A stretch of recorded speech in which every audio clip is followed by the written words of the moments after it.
Buenas noches, amigos de Canal B. Bienvenidos a su programa Orden Interno y Seguridad, transmitido para este día jueves en horas de la noche.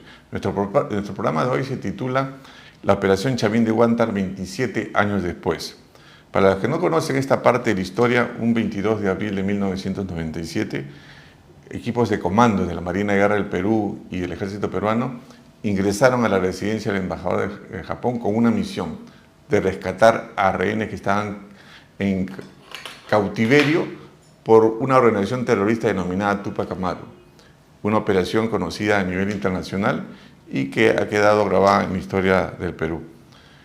En este contexto vamos a tener un invitado especial, un protagonista, un héroe de la pacificación, quien nos va a explicar con detalles qué cosa ocurrió exactamente hace 27 años.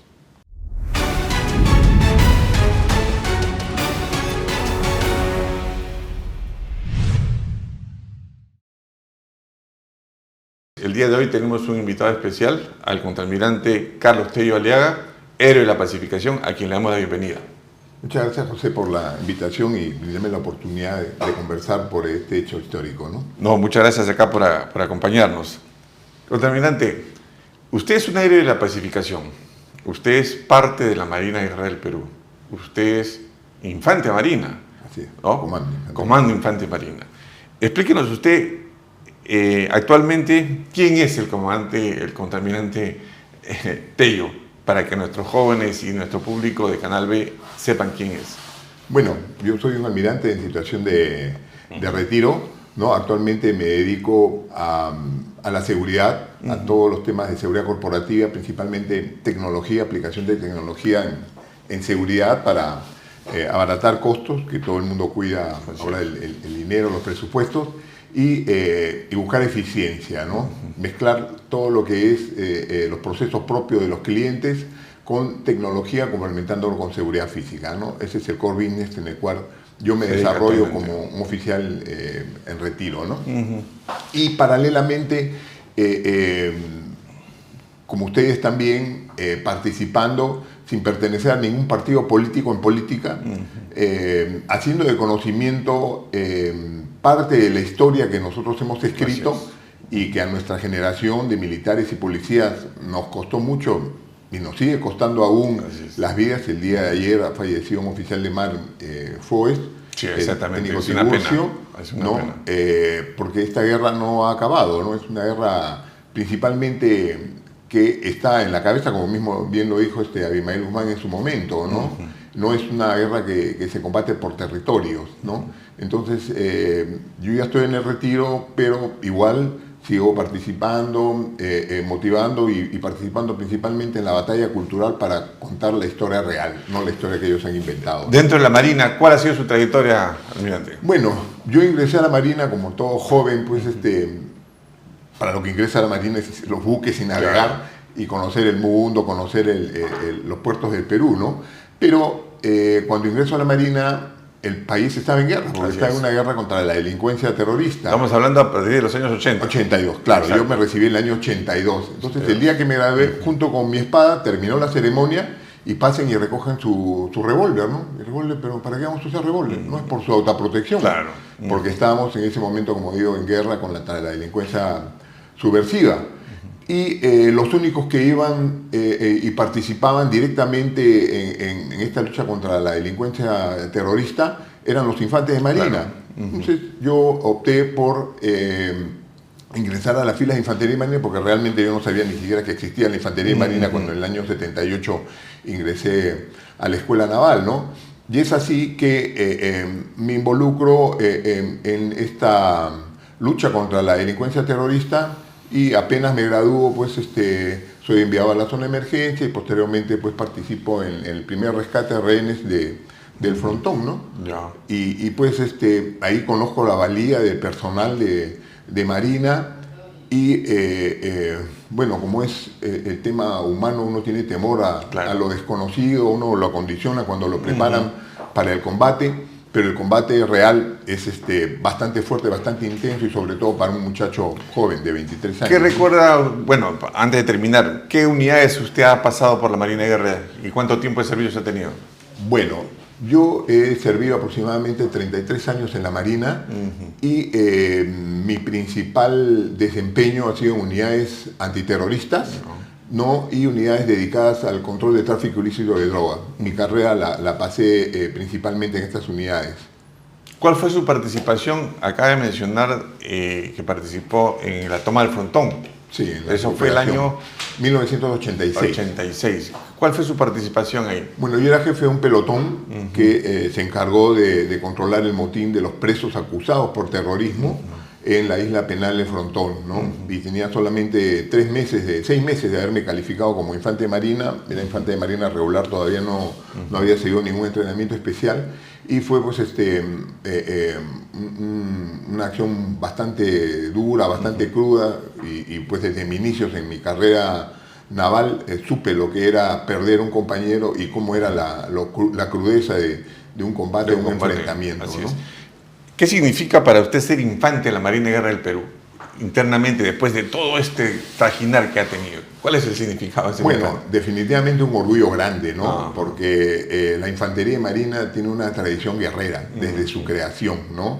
Y los infantes de marina nos caracterizamos por eso, ¿no? Porque la formación y la diferencia entre un soldado de tierra y un soldado de mar es por la formación, ¿no? Nosotros somos más pequeños definitivamente que el ejército, igual cualquier infantería marina del mundo, pero en nuestra formación es el asalto anfibio, ¿no? Entonces de ahí viene nuestro carácter y nuestro temple, porque nosotros de un cero entramos en combate y nosotros mismos preparamos nuestro tren logístico, nuestro aprovisionamiento y nuestra protección, porque pasamos de cero. No es como un ejército regular que sale de un área amiga y tiene toda la logística asegurada. En un asalto anfibio no es así. Entonces de ahí que la personalidad y el carácter de todas las infanterías de marina siempre es bastante agresivo, ¿no? La misión depende de ustedes mismos, claro, en otras palabras.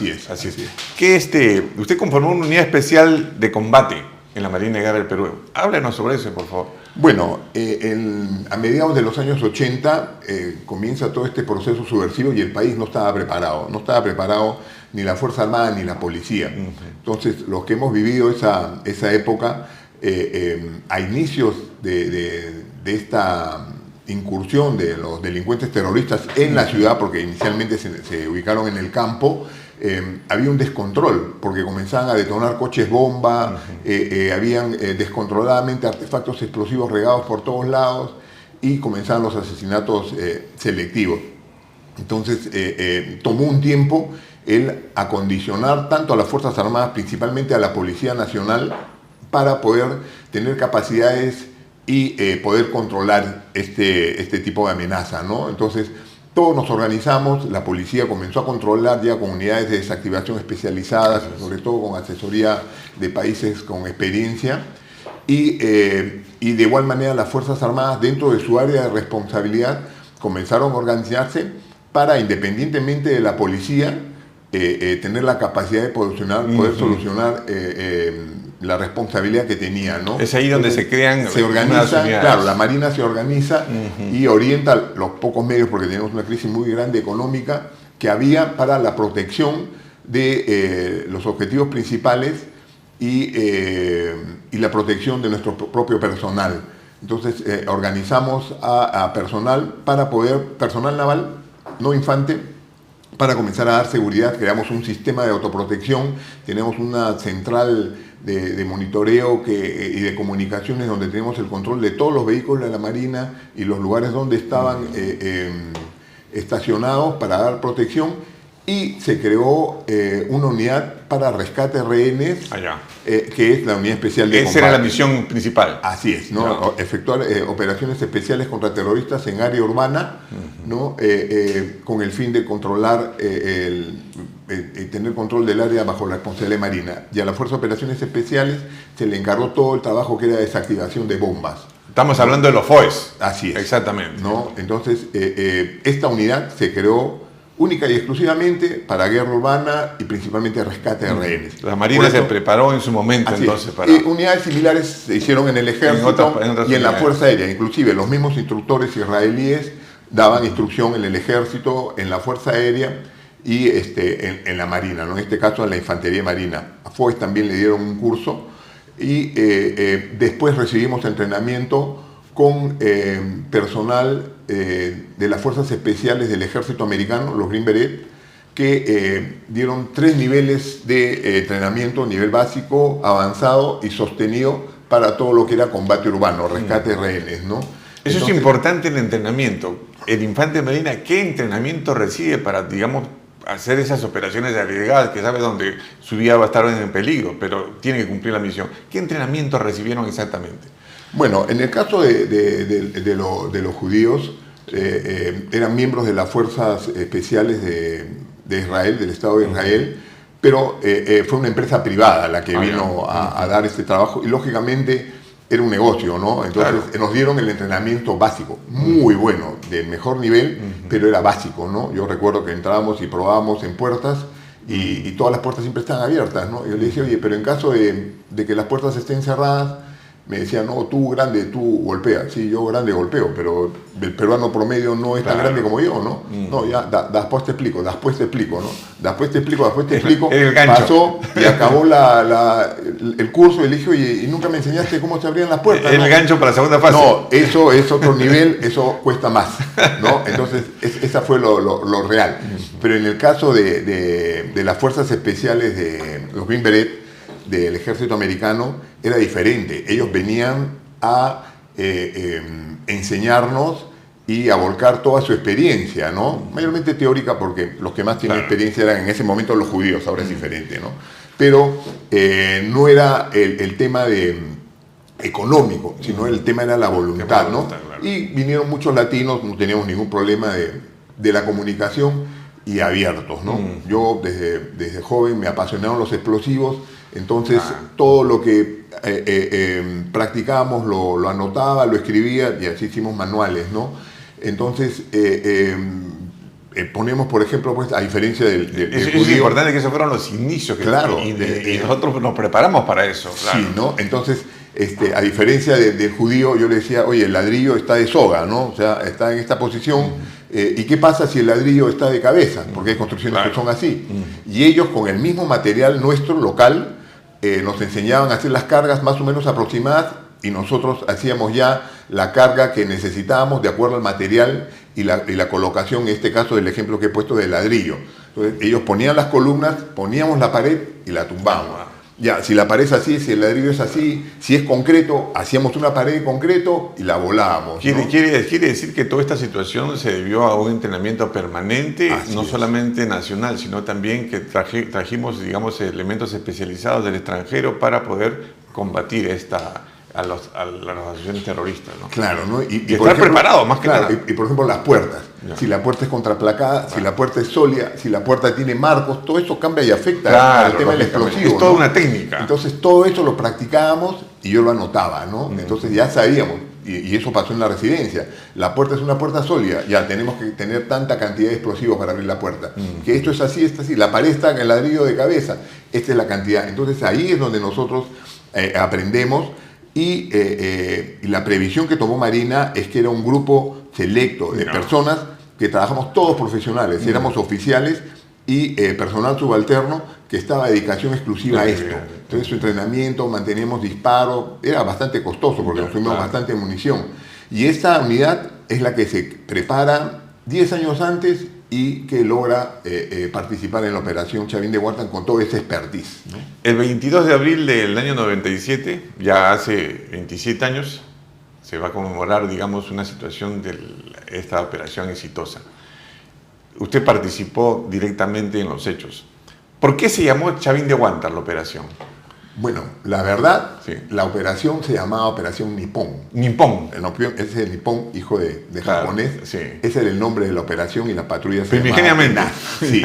Entonces, yo recuerdo claramente, terminamos de ejecutar la operación de rescate. El presidente de ese entonces, el presidente Fujimori, nos junta a toda la fuerza de asalto, a los que estábamos, y salimos ilesos porque habían bajas y muertos, y heridos que digan.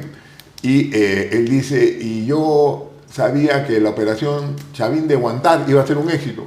Y nosotros, ¿de qué está hablando, no? Y de repente, no, ya, se llama Chavín de Huántan, se llamó Chavín de Huántan, bueno, y quedó eso, ¿no? Pero yo sé que después el presidente explicó y dijo, pues, que que él se había inspirado en los túneles por la cultura Chavín de Huántar, que tenía pues una serie de dispositivos con los cuales a través de túneles franqueaban a sus enemigos y por eso lo... Claro, y era una cuestión, digamos, lógica.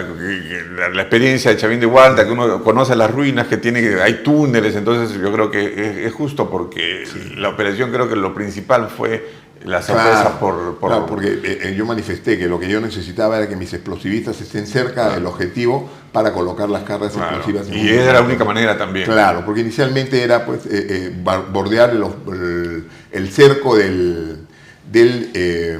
la residencia y a la hora del asalto correr y pues recién colocar la carga explosiva, ¿no? ¿Cómo fue la planificación de la operación? ¿Qué detalles nos puede decir al respecto? Bueno, inicialmente apenas se activó la unidad y comenzamos a congregarnos, hubieron ingenieros del ejército que consiguieron los planos de la residencia a través de la municipalidad, que no estaban muy actualizados, pero mantenían las características principales de la estructura, por así decirlo. De la estructura que nos interesaba, ¿no? Inicialmente a escala lo diagramaron en una cancha, en un terreno, la explanada Pachacut de las Fuerzas Especiales, ¿no? Entonces fue lo primero que trabajamos, y después en la noche consiguieron los triplay de las casas que daba el Estado cuando habían emergencias, y comenzaron ellos mismos toda la noche a colocar el primer piso y el segundo piso, ¿no? De tal manera que nosotros comenzamos a entrenar y más o menos teníamos una noción de a qué altura estaban las puertas, cuántos pasos tenía que dar y de qué dimensión. Para poder orientarse, para ubicarse. ¿No? Eso fue inicialmente. Esa planificación, lógicamente, fue antes, conseguir los planos para poder hacer una maqueta. Así es. Una maqueta, ¿no es cierto? Así es. Y después ya se construyó la residencia, ¿no? Y se construía el primer piso, se construía el segundo piso aparte, y a la hora de construir el edificio solamente se construía la mitad de la pared, de tal manera que si alguien llegara por casualidad a ver lo que estaban construyendo, y este trabajo fue encargado al Servicio de Inteligencia Nacional, nadie se diera cuenta pues de que que estábamos haciendo una réplica de la embajada, ¿no? Claro. Donde actualmente ahorita está el museo, ¿no? Pero eso ya se terminó después de un tiempo, ¿no?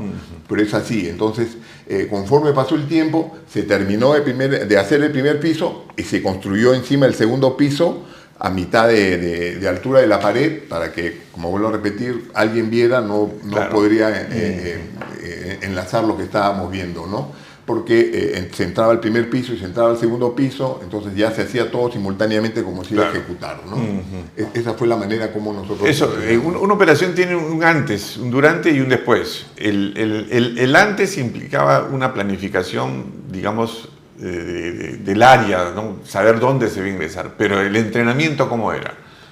Nosotros entrenábamos, nuestra rutina era descansar, comer y entrenar. Entrenamos a cualquier hora y estábamos en alerta a cualquier hora, y entrenábamos en esta réplica y después en polígonos aislados. En ese momento todavía estaba disponible el polígono de la Herradura.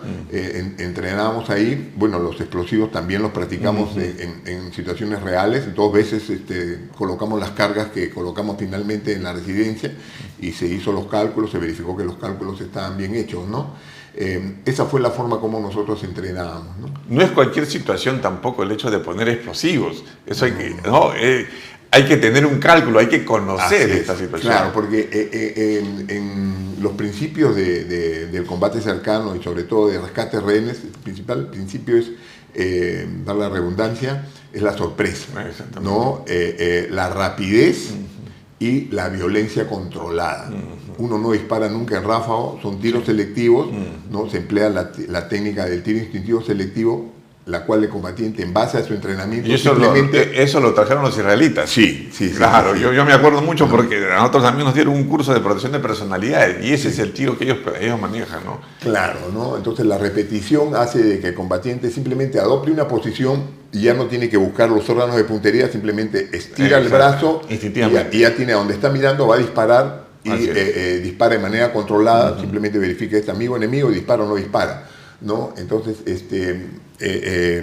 eso fue lo que nosotros hicimos durante la operación, ¿no? Ya teníamos esa buena base, ¿no? En otras palabras, todo lo que usted había aprendido, digamos, de explosivos se puso, digamos, en ese momento a disposición para poder cumplir la misión de rescatar a los rehenes. Claro, en el caso de la Unidad Especial de Combate, nosotros hemos sacado nuestra propia técnica, ¿no? Sí. Mezclando tanto la técnica israelí como la técnica americana, ¿no? Porque son diferentes. Sí. Principalmente la técnica israelí dispara con tiro estabilizado, detenido, y dispara a la cabeza. Que ese es el entrenamiento que uno tiene porque es la situación más difícil. Uno se prepara para la situación más difícil, y la situación más difícil es cuando el terrorista se cubre con el cuerpo del rehén y solamente uno tiene la cabeza para poder neutralizarlo.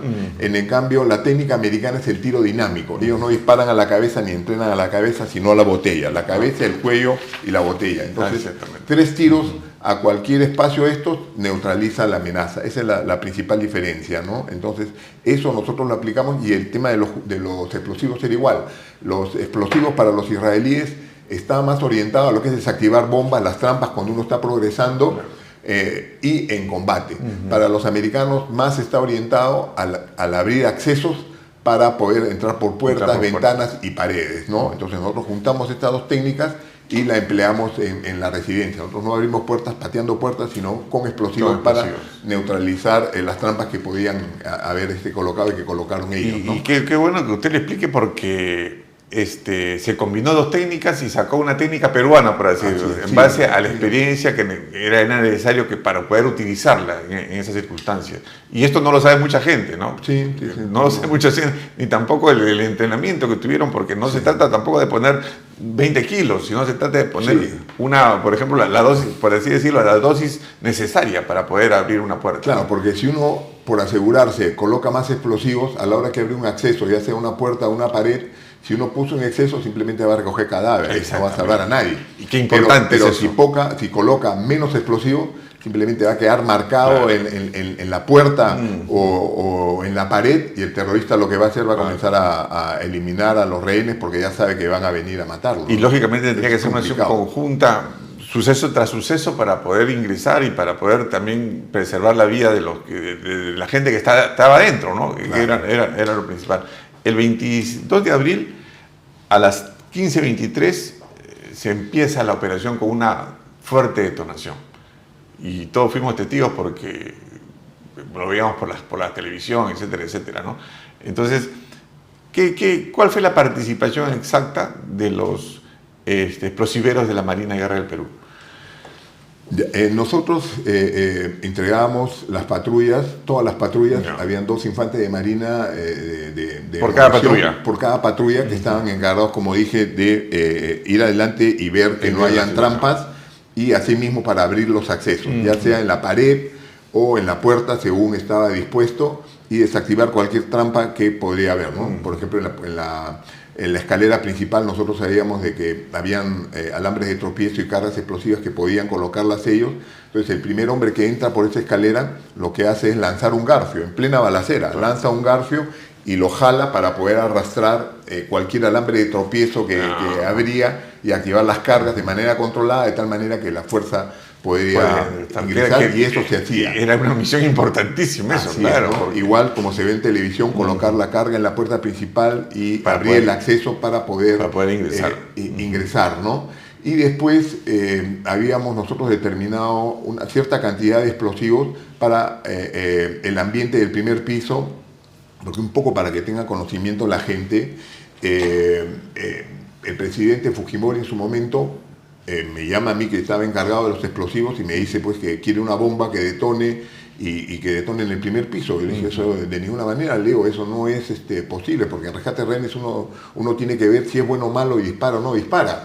Si nosotros colocábamos una carga que no era controlada, íbamos a matar a gente inocente, ¿no? Exactamente. Entonces le dije, los explosivos no se utilizan así. No, que yo soy el presidente, que yo le estoy dando una orden. Pero eso no se usa de esa manera, claro. No es así. Y aparte no existe ningún cohete que sale del piso y explota solamente claro, ¿no? Entonces me insistió en el tema, hasta que llegó un momento que yo le dije que de ninguna manera no lo iba a hacer, porque no iba a matar gente inocente, ¿no? Yo sabía que si había un problema yo era que iba a terminar preso. Y a las finales me dice, no, es que hay un momento en que los terroristas están solos en el primer piso. Es otra cosa ya. Entonces le dije, bueno, no lo sabía. Bueno, ya lo sabe. Claro. Tiene hasta las 6 de la mañana para que me dé un curso de acción. Entonces me reuní con mi gente y comenzamos a ver, y determinamos que podríamos colocar una carga dirigida. Ese momento es importante, el trabajo en equipo. Claro. El trabajo en equipo, exactamente. El trabajo en equipo para estudiar las circunstancias, estudiar los hechos y dar una solución, un curso de acción, como se dice. Claro, porque la idea era romper la losa y que la onda expansiva sea la que afecte a los terroristas, no matarlos, para que entren los equipos y a la gente aturdida puedan segregar entre los buenos y los malos, ¿no? Comenzamos a probar con las cargas explosivas militares que habían, pero eran demasiado fuertes, ¿no? Porque estas cargas son para destruir puentes, para destruir aerodromos. Eso sí iba a tumbar toda la casa. Sí, no. Entonces comenzamos a diseñar diferentes niveles, ¿no? Hasta que optamos por baldes baldes de pintura nada más, que tenían 4 kilos de C4 y fueron los que en las finales utilizamos, ¿no?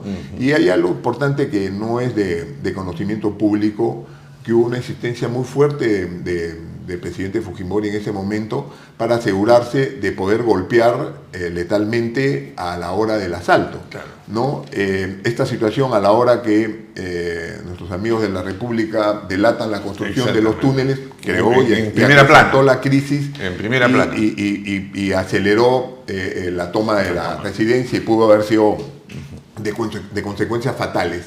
Entonces, cuando ellos ya se dan cuenta de que había la construcción de unos túneles, dijeron, bueno, si quieren entrar, van a entrar, pero este edificio va a volar. Colocaron explosivos en el primer piso y ahí es donde suben al segundo piso a todos los rehenes. Claro. Entonces se aborta ese curso de acción, porque ese curso de acción, cuando el presidente dijo de que ellos se encontraban solos, es que ellos como paramilitares, después de tomar su desayuno, hacían entrenamiento físico y después pasaban inspección de armas. Entonces, esa rutina propicio era la que determinaba a través del servicio de inteligencia el momento de golpearlo. Pero como se abortó ese curso de acción por la dilatación de los túneles, se abortó ese curso de acción. Seguimos entrenando para ver otros cursos de acción y después, con los problemas que ya tuvieron, ya se prolongaba demasiado la estadía de ellos en cautiverio, comenzaron a hacer jugar fulbito en esa área espaciosa. Nuevamente se retomó el curso de acción de poder entrar golpeando en el primer piso, ¿no? Es por eso que tomamos nuevamente y se ejecuta eso, ¿no? Y el comentario viene en el sentido de que el presidente quería asegurarse de que las cargas tuvieran un efecto letal con ellos, pero yo me preocupaba porque si ponía demasiado explosivo podía afectar la estructura y podía matar, el edificio iba a colapsar y iba a matar rehenes, ¿no? Gente inocente. Qué importante decisión eso, porque me negué en 2 oportunidades y pues todos estábamos nerviosos, estábamos bajo bastante presión. Entonces el presidente me levanta la voz y me dice, pues yo soy el presidente, yo le estoy dando esa orden, ¿no? Y yo le dije, sí, pues, pero yo soy del técnico de explosivos y yo no voy a cumplir esa orden. Yo le estoy dando esa orden, no la voy a cumplir. Porque sabía que sí, había algo el que fusible iba a ser yo. Responsable, ¿no? claro. Y aparte ya lo había previsto, ¿no? Y esto es importante porque, gracias a Dios, la carga fue la necesaria. Hizo el efecto de aturdimiento y los comandos entraron y pudieron neutralizar la amenaza, ¿no? ¿Y cómo se determinó la cantidad exacta? Hicimos pruebas, ¿no? Hicimos pruebas con diferentes envases y diferentes cantidades de explosivos y tipo de explosivos, ¿no? Entonces terminamos al final un explosivo C4 americano que teníamos en nuestros inventarios y que se colocó de una manera especial para, nosotros llamamos el efecto Monroe, que es que todos los explosivos están confinados y de una manera se acomodan de tal manera que a la hora que detonan, como se hace un cono invertido, toda la fuerza chocan entre ellos y va hacia un solo punto, ¿no? Entonces eso es lo que se hizo, ¿no? Dentro de lo previsto, eso era lo principal, la acción principal. Sí. De ahí se iniciaba todo. Claro, y la orden del presidente era que si no se activaban las cargas principales, se abortaba la operación y nuevamente se comenzaba de cero hasta que yo solucione el problema. Y eso pues era inviable, ¿no? Al momento que se inicia la operación, que sale 3:23 de la tarde, ¿qué sintió el contaminante Tello? ¿Cuál fue su pensar? ¿Cuál era su idea en ese momento? Bueno, la responsabilidad era bastante grande, ¿no? Porque, como dije, yo tuve intercambio de palabras con el presidente y es más, a la hora que ya dan la orden de iniciar la operación, estábamos nosotros en una reunión formal por el aniversario de las Fuerzas Especiales del Ejército, y me llaman a mí, dentro de esta reunión, me llaman aparte, ¿no? Salgo y estaba el jefe del Comando Conjunto, el general Hermosa, y el asesor de inteligencia, Vladimiro Montesinos, ¿no? Entonces me pone la mano encima del hombro y me dice, compadre, me dice, ya esto no da para más, ya tengo la orden del presidente que se ejecute la operación. No hables con nadie, coloca los explosivos y cuando los explosivos estén colocados nos avisas para que entre el resto de la fuerza. Y me dijo, pues, y te recuerdo que el presidente quiere que pongas el doble explosivo. Le dije, no, toma tu tiempo y dame una respuesta. Dije, esto no es cuestión de tiempo, esto es producto de un cálculo matemático. Las ventanas son blindadas, el efecto del explosivo se va a confinar en ese ambiente. Esto es lo que tengo que hacer y eso ya lo hemos probado. No, comandante, parece que no me escuchaba bien. La orden es del presidente. Digo, lo he escuchado perfectamente. ¿Y cuál es su decisión? No lo voy a hacer, señor. Bueno, esto será de conocimiento del presidente. Me retiré, no hablé con nadie y coloqué los explosivos como estaban, ¿no? Y en una discusión que teníamos con el presidente, yo le dije, ¿no?, que si los explosivos no funcionaban, tenemos un plan alterno que era colocar cargas explosivas a los costados, igual la gente iba a entrar, iban a realizar su trabajo. Vemos el plano político y vemos el plano profesional. Y el profesional tiene que saber decir que no en algunas circunstancias. Y eso hay que recordarlo siempre, especialmente para los jóvenes. Claro, ¿no? Pero esa base lo da el profesionalismo, ¿no? Claro, yo en ese sentido, claro, con orgullo y con humildad, como siempre digo, conocía ese tema. Claro. Pero si a mí me metían a hacer trabajo en nieve, trabajo en desierto... Es otra cosa. No, es porque... Claro. Pero este trabajo lo habíamos estudiado 10 años. ¿No? Esta manera. Entonces teníamos la técnica y yo tenía una base como para poder negarme a esto, ¿no? Y entonces definitivamente pues en una de las conversaciones, y yo le digo que había un plan alterno, ¿no? Entonces me dijo, de ninguna manera, comandante, acá no hay ningún plan alterno. Tenemos que estar 100% seguros que las cargas se van a activar. Le dije, sí señor, pero en el planeamiento militar siempre consideramos un plan alterno. Aquí no hay ningún plan alterno y el único responsable es usted. Y me puso el dedo acá y me acuerdo clarito, la uña partida con hongos acá el presidente en el dedo. ¡Qué buen detalle! A la hora que yo ya estoy listo para activar la carga y todos los muchachos me están viendo, los que iban a ingresar, ¿no? Porque tuvimos más o menos como 45 minutos en los túneles, todos estaban nerviosos, y uno ya tenía un poco más estaba más cuajado, un poco más de experiencia en combate y conversaba y le decía pues que yo iba a activar la carga y que ellos iban a pasear y que íbamos a besar la gloria, le decía a los muchachos, ¿no? Arengándolos. Y después me acordaba del dedo que me apuntaba y yo había puesto un cable ya asegurado en el borne donde tenía la energía que era de la calle, energía pública, y el otro borne libre. Era simplemente colocarlo. Era lo más simple para evitar complicaciones, porque mientras más simple sea el sistema, menos posibilidades de que falle. Pero fuera de la luz pública tenía yo un banco de baterías y después unas baterías de camión también cargadas para que, o sea, 3 sistemas alternos si no funcionaba el principal. Un plan A, B y C. Así es. Y tenía mi multitester y mi equipo y constantemente estaba probando la continuidad, que todo el sistema estaba activado, que había energía, todo, y lamentablemente a alguien se le ocurrió, en el túnel habían ventiladores, que era lo único que había, lo único que hacía era mover el aire caliente de un lado para otro, porque no había ninguna ventilación. Se le ocurrió que hacía mucho sonido y desconectó la energía. Desconectó la energía y me desconectó la energía para hacer el asalto. Entonces yo cerraba los ojos y practicaba, porque me ponía a veces nervioso y me comenzaba a temblar la mano. Después dije, no, me concentraba en mi trabajo y comenzaba a practicar con los ojos cerrados. Falló este sistema, lo cambiaba al otro, falló el otro y lo cambiaba al otro, y comenzaba a hacer así y practicaba mecánicamente. Y a la hora que comienza la cuenta, era el mayor Astudillo en ese momento, me retransmitía lo que le daban por teléfono, 5, y yo le decía, oye, ya, y no podíamos hablar, no me contestaba nada, y de repente, de lo que no había comunicación, de que no se hablaba nada, de repente él, a viva voz, 5, 4, 3, ya, 2, 1, y yo activo la trampa, y no funciona. Habían desconectado la fuente de energía. Después me enteré, ¿no? Claro. Entonces yo, gracias a Dios, no pensé y lo hice mecánicamente, activé el segundo sistema y de ahí, yo me acuerdo clarito, un sonido y un pequeño temblorcito, ¿no? Dije, uy, funcionaron las cargas, claro. ¿no? De ahí, esa era mi misión, porque yo era comandante de la unidad antiterrorista de la Marina. Ahí se inició. Y ahí se inició el asalto. Entonces, entraron todos los grupos y yo quise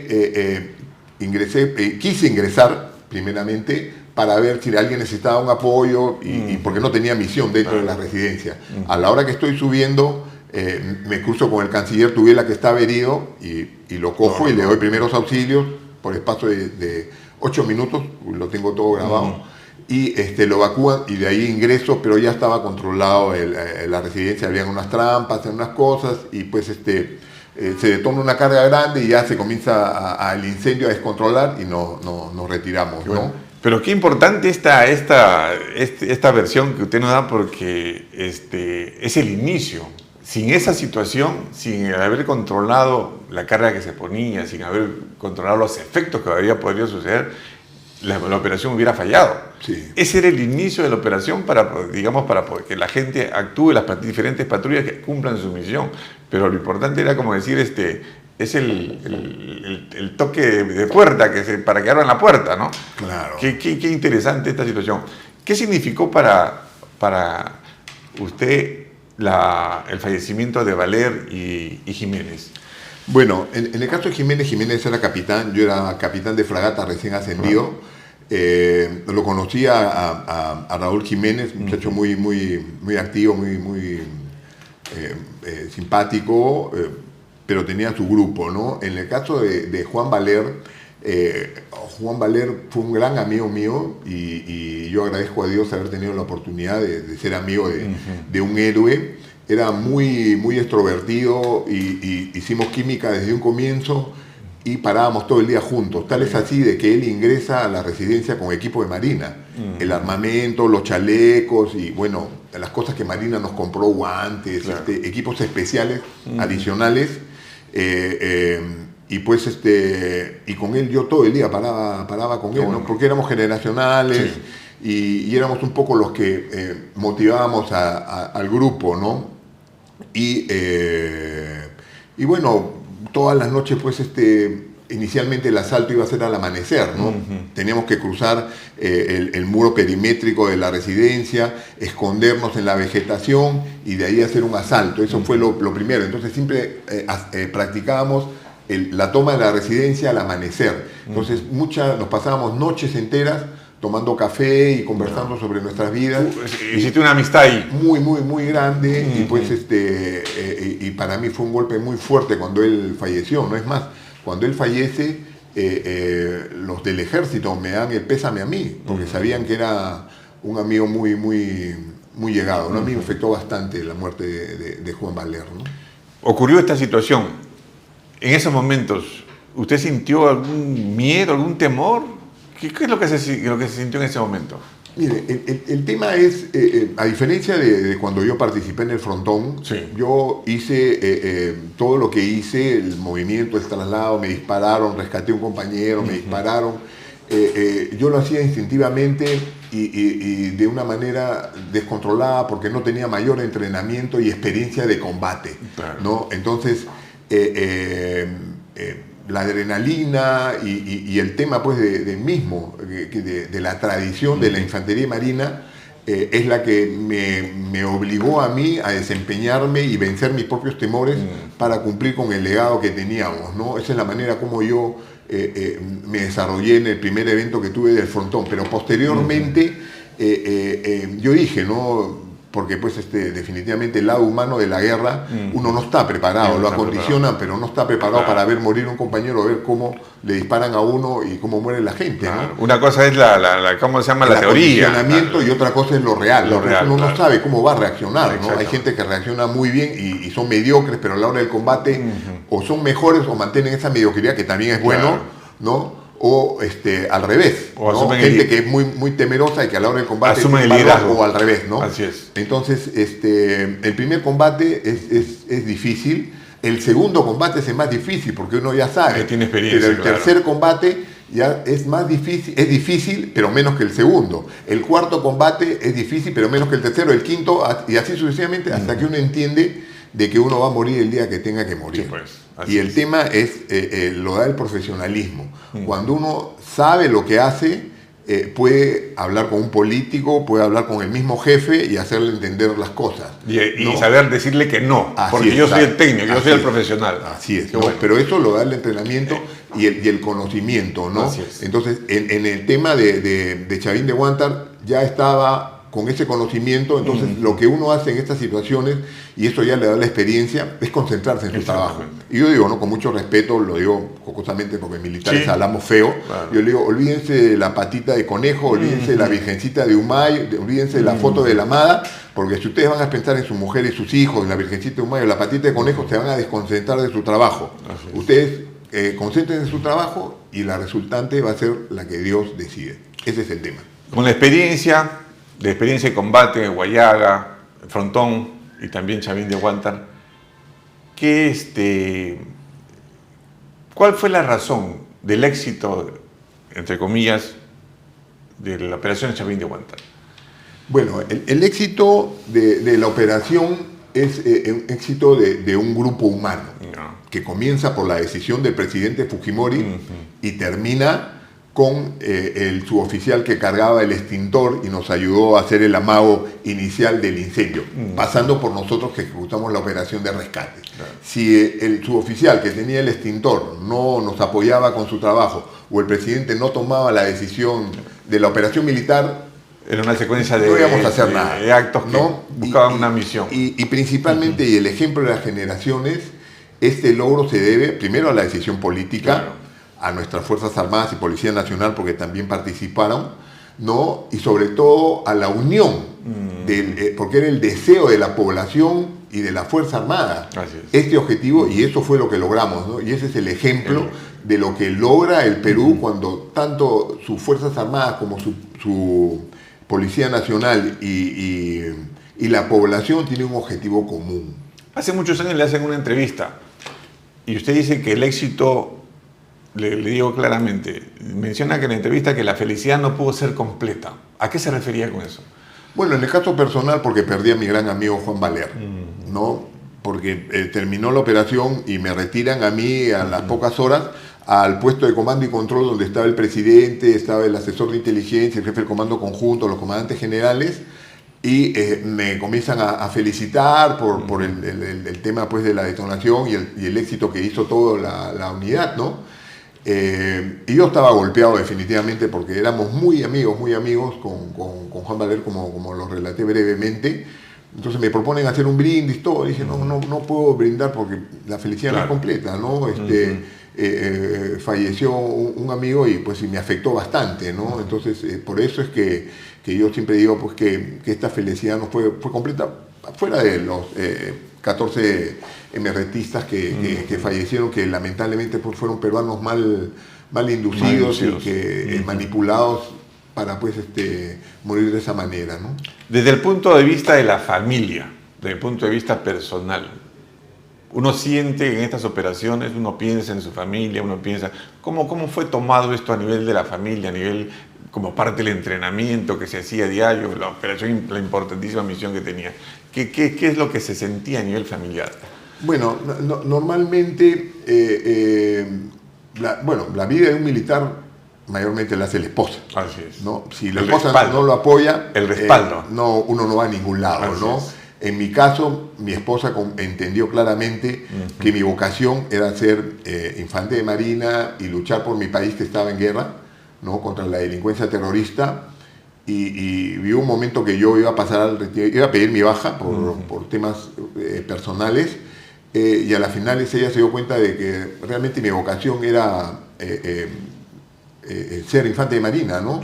Y ella me apoyó. Entonces uno tiene que ser inteligente y saber cómo manejar las cosas, y muchas veces yo no informaba exactamente hasta qué punto yo estaba comprometido en diferentes trabajos, ¿no? En el caso de la residencia, lógicamente porque mi mujer no me vio al mismo tiempo que estuvieron los rehenes capturados, yo le dije que yo estaba asesorando al ejército, que el ejército iba a hacer la operación y no tenía absolutamente nada que ver, ¿no?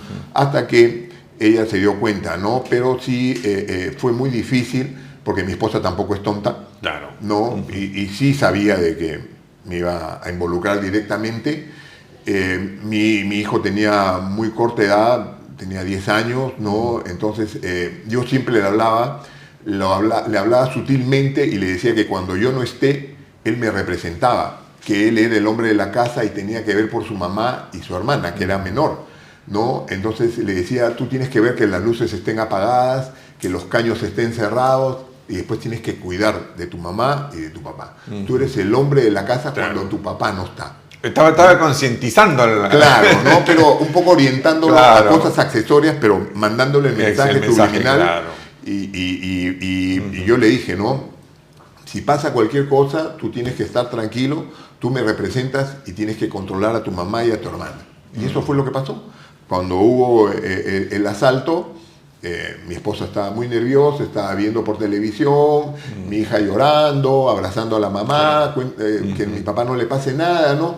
Y mi hijo era el que tranquilizaba a su mamá. Yo ya hablé con mi papá, todo va a salir bien y quédate tranquilo, ¿no? Entonces, eso fue con la familia. Bueno, mis padres también. Pero qué buena experiencia, ¿no? Que lo pongas en evidencia y sepan los televidentes, ¿no? Porque la familia, como tú lo dijiste en un momento, la esposa, la familia son los que nos dan ese espaldarazo para poder accionar. Sí. La confianza que tenemos que tener eso siempre para poder... ¿No? Y por ejemplo mi esposa pues se dio cuenta cuando lo sacaban a Juan Valer y vio el equipo era la Marina. Y ella vio y pensaba que aparentemente era yo, ¿no? Entonces ahí fue difícil, ¿no? Porque ella misma lo comentaba, ¿no? Y decía, ¿no? Que Dios, que sea lo que tú quieras, ¿no? Claro. Porque si ella pedía de que no sea yo, iba a afectar a otra familia, ¿no? Entonces, claro, que sea lo que Dios quiera, que sea lo que Dios quiere. Y bueno, tuve la suerte, ¿no? Que no fui yo, ¿no? Pero bastante difícil, ¿no? Igual con el caso de mi madre, ¿no? Claro. Ya me también imagino, estaba muy nerviosa, claro, que no sabía que estaba involucrada en este tema, pero nunca leí detalles, ¿no? Claro. Después que han pasado estos hechos, como era la especificación, la cuestión del Huallaga, la toma del Frontón, la operación Chavín de Huanta, ¿qué ha pasado con el contraalmirante Tello en el sentido de que sí ha habido algunas evidencias o ha habido algunas situaciones que las organizaciones de defensoras de derechos humanos siempre están detrás de los héroes de la pacificación? Bueno, cada uno hace su negocio, ¿no? Y es un modo de vida, ¿no? Como a veces lo digo y a mi abogado le incomoda un poco que hable de este tema, ¿no? Hay organismos no gubernamentales, las famosas ONG de derechos humanos, que principalmente defienden los derechos humanos de los terroristas, ¿no? Porque según ellos, nosotros no nos defienden porque nosotros tenemos organizaciones y nuestras instituciones que nos deben defender, ¿no? En el caso puntual mío, yo toda mi carrera la he desempeñado, como dije, principalmente en unidades antiterroristas y de narcotráfico. Yo participé en el Frontón, estuve en Ayacucho, tanto en la sierra como en la selva. Después pasamos a Lucayali a liberar toda esa zona de Lucayali, la carretera Basadre. Y después, bueno, estaba en la zona del Brain y después en la zona del Brain, ¿no? Con una unidad especial organizada por Asesoría de los Judíos, una unidad de inteligencia de operaciones especiales, IOE. Por eso es que a cargo solamente de los blancos de alto valor en el Brain, pero nos dieron un objetivo que fue Artemio y que se logró capturar posteriormente, ¿no? Toda mi vida la he pasado y toda mi carrera, yo solamente he tenido 6 meses de toda mi carrera de los 30 y pico años que no he estado enjuiciado. Después del Frontón, toda mi carrera he estado enjuiciado. Es más, yo tengo más de 10 años en el retiro y sigo enjuiciado. Sí, tengo 38 años enjuiciado por haber participado en el develamiento del motín El Frontón. En ninguna parte del mundo, 38 años una persona un proceso, está en un proceso. ¿No? Claro. Es un tema que yo lo acepté políticamente porque estando enjuiciado, yo he participado en la liberación de Lucayali, he participado en la movilización por la frontera del norte, he estado en la operación Chavín de Huanta, he estado en el BRAE, es más, me han herido a mí en el BRAE siendo almirante. Claro. Y cuando yo estaba en esa unidad de inteligencia y operaciones especiales, a veces tenía que parar las operaciones porque tenía que ir al penal de San Juan de Lurigancho a hacer un careo con un delincuente terrorista. Así ha sido mi carrera militar. Lógicamente la formación que tenemos nosotros y también la policía nos acondicionan a trabajar bajo presión, bajo condiciones que no son las adecuadas. yo trabajé toda mi carrera bajo la presión de este juicio interminable, ¿no? Entonces, no es lo más recomendable, lo más cómodo para nosotros, pero es parte de nuestra formación. Y así yo me he desarrollado y sigo viviendo, porque es lo que me tocó a mí vivir, ¿no? Y lo acepto. Y si regresar en el tiempo y me dicen, oye, vas a hacer esta operación, pero vas a estar toda tu vida enjuiciado, ningún problema. Gracias. Porque lo que hemos hecho es un logro que lo estamos viviendo todas estas generaciones, ¿no? Aunque no la reconozcan, ¿no? Qué bueno escuchar esta situación, porque la gente no conoce lo que uno pasa, ¿no? Un militar, un policía pasa cuando es enjuiciado permanentemente. Más de 30 años de un juicio es increíble, pero eso sucede en nuestro Perú. ¿Qué significó la operación Chavín de Huántar para todos los peruanos? Bueno, yo creo que la operación Chavín de Huántar tuvo algo que se manejó mal, que fue la parte política, ¿no? Se politizó demasiado la operación, entonces esto se tomó como un logro personal del presidente Fujimori, que cuando él se retira, toda la puntería fue entre nosotros y fue tratar de desprestigiar esta operación. Pero desde el punto militar fue un logro excepcional, fue el recobrar el respeto de la población y el reconocimiento del mundo, porque era un desprestigio para las Fuerzas Armadas y la Policía Nacional, porque ya era un lugar turístico, era una zona que ya estaba controlada por los terroristas, y parte del turismo era ir a tomarse fotos con la bandera del MRTA en la embajada japonesa, y todas las Fuerzas Armadas y las fuerzas policiales éramos unos inútiles, porque no podíamos recuperar nuestro territorio. Lo recuperamos y de la mejor manera. Creo que eso fue importantísimo, porque fue un golpe también al terrorismo, un golpe especialmente a la organización terrorista Tupac Amaru. Eso fue importante para todos los peruanos. ¿Qué significó el almirante Gianpietri para ustedes? Bueno, en el caso personal, yo lo conocí en el combate al almirante Gianpietri, en el frontón, porque él estaba a cargo de los FOES. Nosotros relevamos a los FOES, hicimos el trabajo. Después en la Escuela Naval trabajé yo administrativamente con el almirante y tuvimos apoyo porque el personal de Infantería y Marina era muy poco para el requerimiento que teníamos, porque comenzaron a abrirse los frentes, el frente Ucayali se mantenía Ayacucho y teníamos que mantener esta unidad antiterrorista, entonces ya no había oficiales para desempeñar estas funciones. Y la captación era muy baja, aparte que el problema económico era tremendo. La mayoría de oficiales desertaban, se retiraban por problemas económicos. Entonces se creó un proyecto que lo apoyó el almirante Gianpietri de crear cadetes infantes, antes de que salgan a los buques directamente de la Escuela Naval a Infantería y Marina y a FOES, porque en ese momento eran los oficiales que más requería una especialidad la Marina. Claro, o sea, en sus últimos 6 meses los acondicionamos para el combate. Y eso fue con el apoyo del almirante Gianpietri, que tenía su visión de fuerzas especiales y entendía el tema del trabajo que nosotros hicimos, porque en ese momento yo era teniente y trabajé bajo sus órdenes para crear a este grupo de oficiales, que fueron los oficiales que aguantaron toda la presión de los 90. Todos estos muchachos fueron los oficiales que aguantaron la guerra del 90, ¿no? El conflicto de lucha contra los terroristas.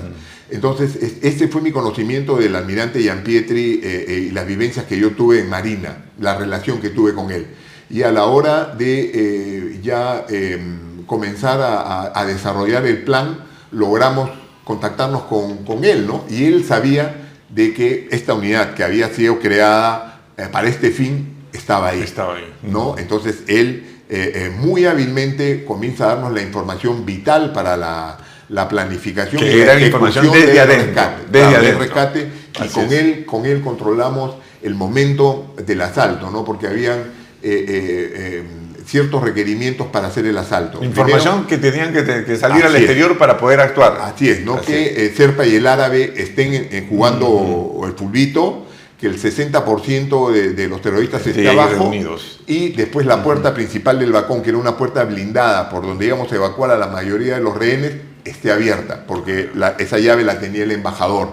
Entonces, eso lo coordinamos, se dieron esos 3 factores e iniciamos el asalto, y él directamente fue el que nos dio la orden, y él organizó a los rehenes de tal manera que, porque los terroristas tenían un plan alterno, que un plan de reacción, en el caso de las Fuerzas Armadas Centre, que era matar a los principales rehenes. Ya. Entonces, los rehenes que estaban en diferentes lugares constantemente simulaban una ejecución por parte de los terroristas. Entonces, a la hora que nosotros hacemos el asalto, ellos tratan de hacer esto, pero el almirante ya había dispuesto que cambien de lugar. Por eso es de que no lo ubican al canciller Tudela. Estaba, me acuerdo, del ministro de Agricultura Muñante, y lo apunta. El ministro dice, me miró, nos miramos, me perdonó la vida. No, lo miró, le iba a disparar, pero no era quien tenía que disparar, y lo ve cruzando a Tudela. Y ahí es donde dispara una ráfaga, que es la ráfaga que le impacta a Valer, porque Valer en ese momento estaba entrando, le da un tiro en el pulmón, otro en el vaso que se lo desaparece y otro en la pierna.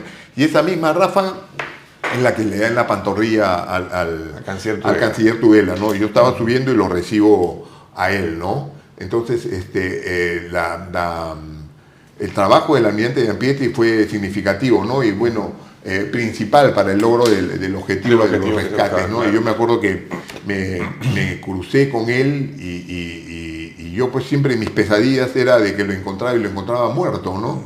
Entonces, a la hora que yo lo tenía el canciller Tudela y me encuentro con el almirante, ¿no? Almirante, lo saludo y lo abrazo, ¿no? Y el almirante me coge y me decía, pues tenían que ser ustedes mierdas, me dice, ¿no? Porque sabía quiénes éramos nosotros, ¿no? Y nos comenzamos a abrazarnos emocionados. Qué bonita etapa. ¿Qué recomendaciones le daría el contraalmirante Carlos Tello a la juventud, a aquellos que quieren abrazar la carrera militar, la carrera naval? Bueno, es algo que es una vocación de servicio, ¿no? O sea, uno no entra a las Fuerzas Armadas ni a la Policía Nacional para hacerse rico, ¿no? Es simplemente para hacer una función, ¿no? Por la patria, ¿no? Nosotros, los militares, vivimos bajo ciertos valores y principios y en una cúpula muy romántica, ¿no? Que no es el mundo real, ¿no? Que uno se da cuenta cuando ya deja el uniforme, que es lo mismo que debe haber pasado a ti, ¿no? Que pues en el mundo civil nadie da la vida por otro, ¿no? Nosotros estamos viendo el técnico Tiburcio, que yo no tuve el gusto de conocerlo, ni nos ha conocido, pero él ha muerto por nosotros. Así es, ¿no? Por la pacificación. Ese es lo noble de esta vocación, porque en todos lados hay gente mala, ¿no? Pero no podemos generalizar a una institución por esta mala gente, ¿no? Pero sí es un trabajo muy agradable, que a uno le da tranquilidad, ¿no? En nuestro caso estábamos en un conflicto, pues, de una lucha contra la delincuencia terrorista, y éramos parte de la solución, no éramos simplemente la gente que tomaba sus tragos y todo el mundo es macho y decía vamos a hacer esto y nadie hacía nada, ¿no? Nosotros hacíamos, ¿no? Y fuimos parte, y el que vivamos nosotros en paz con esta democracia imperfecta, es mejor que estar bajo el yugo, pues, de estos regímenes totalitarios que no funcionan en ninguna parte del mundo. A mí no me vengan a decir que son luchadores sociales cuando son unos miserables cobardes, porque no se enfrentan directamente, no usan uniforme, ¿no? Y matan a gente de la peor manera. Eso no hace un luchador social. Y los peruanos hemos pasado por tiempos difíciles, de los 80 a los 90, hemos pacificado esa etapa militarmente, falta todavía el trabajo político e ideológico que tenemos que vencerlo. Este programa ha sido dedicado a todos los seres de la pacificación, especialmente Chavín de Huántar, y hemos tenido un claro testimonio de lo que pasó, cosas que a veces uno pasa desapercibido, pero que la gente tiene que conocerlo. ¿Por qué? Porque la historia está escrita. La historia está escrita y esa parte de la historia hay que contarla para que nuestros jóvenes sepan quiénes defendieron al país, quiénes dieron su vida en un momento dado por la pacificación. El día de hoy hemos tenido al contraalmirante Carlos Tello Aliaga, contraalmirante de la Armada Peruana, nos ha dado su versión, y el tiempo a veces es tirano en este tipo de programas, pero muchas gracias por haber acompañado en este programa y en Canal B especialmente. Bueno, gracias a ti por la oportunidad de poder compartir nuestras experiencias. Muchas gracias. Gracias, un gusto. Okay.